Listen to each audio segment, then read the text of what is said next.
Before I begin discussing today's main topic, I'd like to share some words from the one and only Christopher Nolan, who is not only an amazing film director, but also someone who is a huge supporter of physical media and who understands why physical media is so important. Here's what he had to say in this IGN video published 2 months ago titled, "It's Scary for Filmmakers."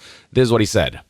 If you buy a 4K UHD, you buy a Blu-ray, it's on your shelf, it's yours. No company, is going to break into your house and take it from you and repossess it. It's yours and you own it. That's never really the case with any form of digital distribution. You're relying on the continued health of the supplier, the company who's supplying it, what have you.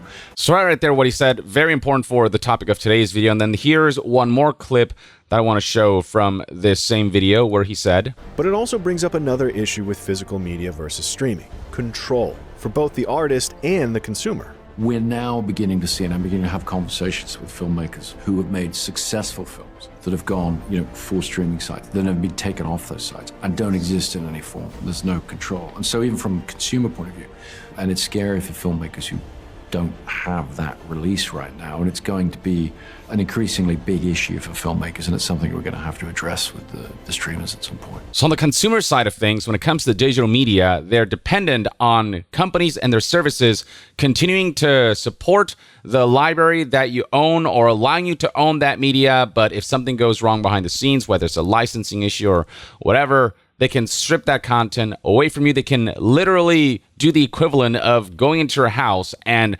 taking your media away from you. And then on the creator side of things, there is a possibility that if your media is all digital and if it's, solely being streamed or whatever, then that content may forever disappear if it's decided that that piece of content no longer belongs in the streaming service, if it's decided that licensing issues or whatever just constitutes this content being removed altogether. Now, Christopher Nolan, of course, is talking about movies, but this applies to video games as well. We've seen tons of video games disappear completely throughout the course of games industry history, especially when, digital shops close down and games are digital only, or when you got services like Stadia, which are cloud only, and Stadia exclusives are made. After Stadia shut down, those Stadia exclusives disappeared forever. And the only reason many of these games have been salvaged is because of emulation and ROM websites that have preserved these games. But other than that, on an official capacity, the games industry really hasn't done much to preserve these games. And then there is the consumer side of things where we're seeing situations where people's library is being stripped of content that they purchased. We saw this earlier back in December of 2023 when PlayStation sent the following email and notice to customers saying that due to our content licensing arrangements with content providers, you'll no longer be able to watch any of your previously purchased Discovery content, and the content will be removed from your video library, which is just utterly insane. Literally what Christopher Nolan said about how when you own physical media, they can't just break into your house and repossess your media. Well, with digital content, they can straight up do that, and that's what they were planning to do until the backlash got so bad that PlayStation and Sony decided to update their licensing arrangements, and so the Discovery content removal plan for December 31st, 2023 is no longer occurring. But there was a chance that that could very well happen. We still saw a sneak peek of the kind of dystopia that an all-digital future can pave the road for. And then beyond that, you've got this situation from back in 2022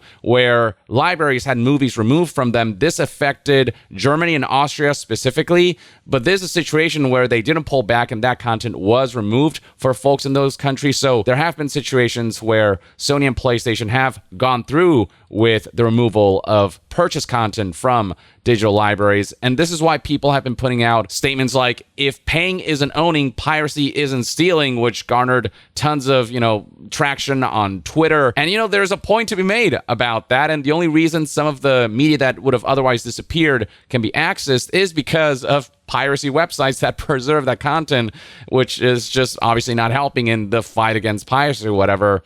And now that brings us to the latest situation that also concerns Sony removing purchase content from your library. You may have heard about how Funimation and Crunchyroll merged. This began back in 2021 when Funimation completed Crunchyroll acquisition and anime streaming merger worth nearly $1.2 billion. And so what that means is that both Funimation and Crunchyroll now are under the banner of Sony Pictures Entertainment. Now, Sony obviously didn't want two anime services to compete against each other under the same company, which is why they decided to make Funimation a part of Crunchyroll to make an anime super service as of March of 2022. And that eventually led to the announcement that the Funimation app will officially shut down and sunset in April. Funimation users will have 2 months as of the publishing of this article, February 7th, 2024, to either cancel their subscription or merge their Funimation and Crunchyroll accounts before Funimation sunsets. Now, there is a particular issue that comes with this situation that has been raised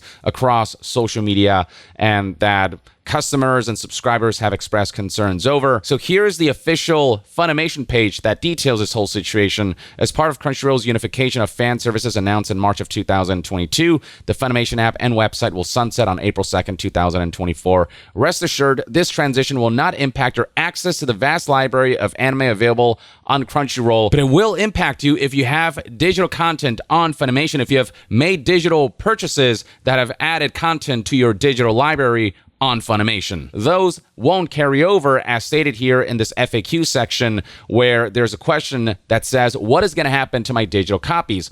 It reads right here, we understand that you may have concerns about your digital copies from Funimation. These digital copies available on Funimation were a digital access to the content available on the DVDs or Blu-rays purchased. Please note that Crunchyroll does not currently support Funimation digital copies, which means that access to previously available digital copies will not be supported.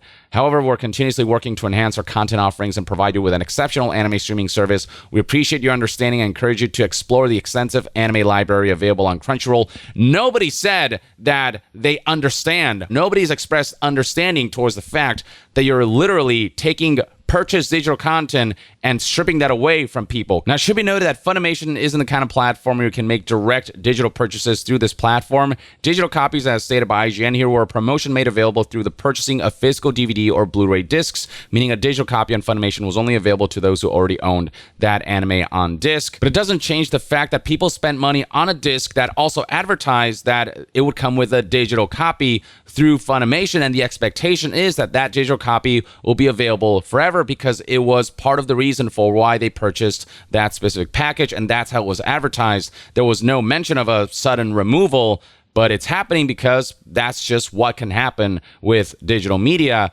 If there's something behind the scenes, whether it's, company mergers or whatever, or licensing issues, whatever it is that goes on that disrupts the ability for a company to keep a certain piece of media on someone's library or allow that to be accessible by people who have those in their library, then they could disappear. This is something that's already made the rounds on social media, something that's gone viral. Here's somebody who reported on the fact that not only is Crunchyroll shutting down the Funimation streaming service, they're also deleting everyone's purchased copies of stuff while also hiking their own prices, which we'll talk about in a bit. You can see right here, this gained almost 50,000 likes and over 5 million views in just a matter of days.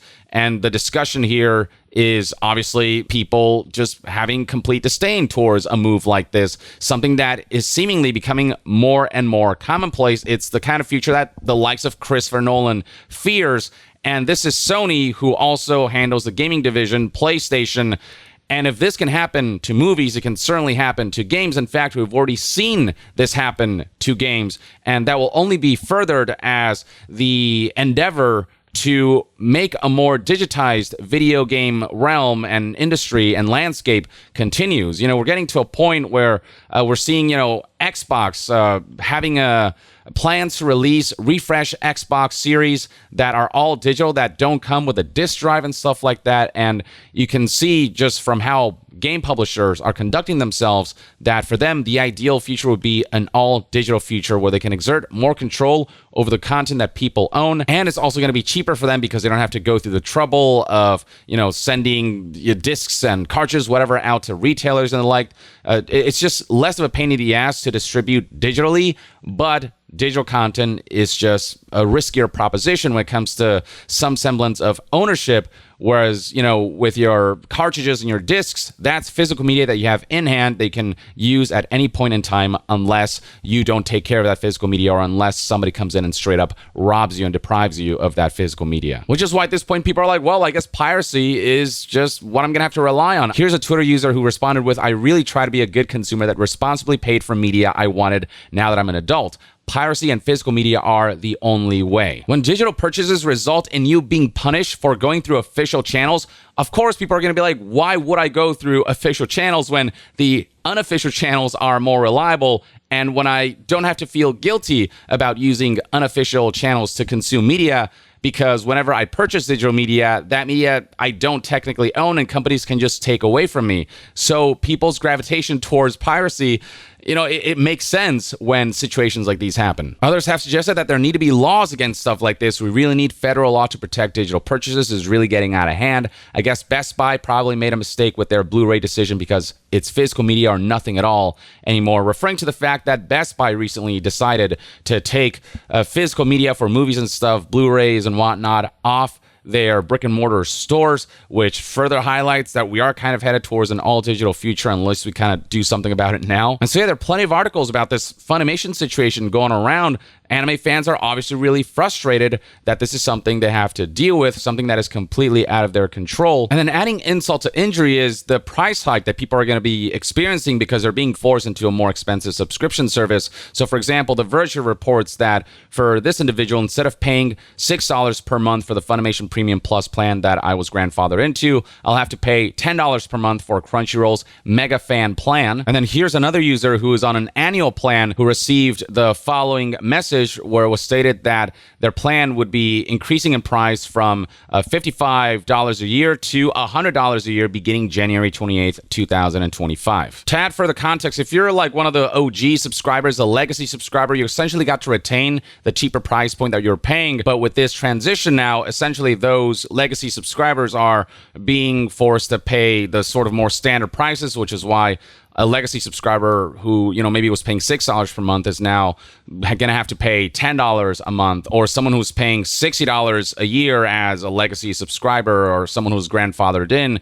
is now going to have to pay $100 a year, and all while losing anything that they purchase digitally. So yeah, an all digital future for movies, games, any kind of media, stuff that just strictly relies on streaming, everything being on the cloud, whatever, that kind of future is pure dystopia for artists and consumers alike. With each situation of this nature that occurs, it's further highlighted why it's so dangerous for us to be complacent and lean into an all digital future. It's something that in the long term is going to be detrimental to art and its preservation. And just the general concept of if you pay for a product, you should own that product until the end of time, and companies shouldn't be able to decide one day that they can just take that away from you. But yeah, that's just one man's take, ladies and gentlemen, and the latest on digital media being stripped from people's libraries and the negative impact that that's having on creators and consumers alike. Let me know in the comments below what your thoughts and opinions are on this whole situation, and to be further updated on all things gaming news, reviews, and discussions,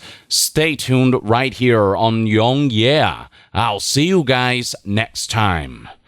Young out.